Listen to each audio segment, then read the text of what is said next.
The youth of today are pretty limited in what they can drive unless they're going to be stung by insurance so badly they end up walking a little bit funny.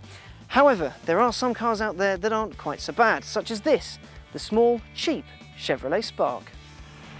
Designed to take Chevy's city car mantle from the Matiz, the Spark is for the kids, which is why it looks so much like a training shoe. If you've a keen eye, you'll recognise it from the Transformers movies as well, which gives it a little extra cool in some circles.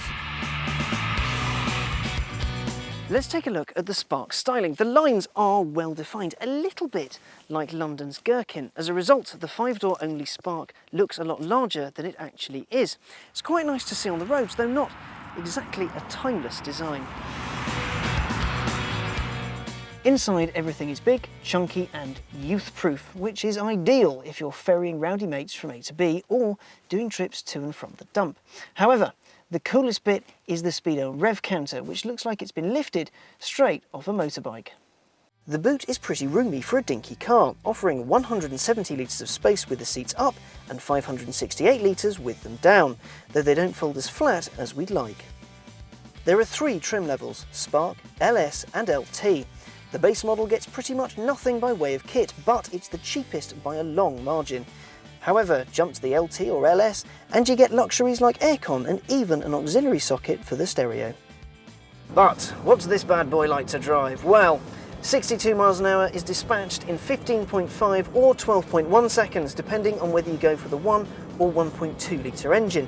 Now, we've got the 1.2 in on test, and it's, well, a bit noisy, but it's perfectly happy to trundle around town. Up to about 60 miles an hour, you're generally all good. Anything faster than that, and you're not going to be overly happy.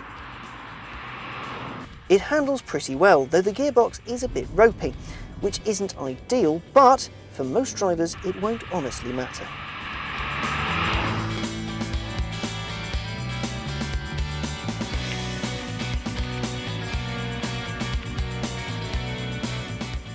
So, it's small, oddly spacious and stylish. However, if you want one with any level of kit on it, you're going to have to drop about 9 grand, which is quite a lot for a small car. However, it does stand up to scrapes, bangs and knocks really rather well, which means its target audience, the young, should get along with it just fine.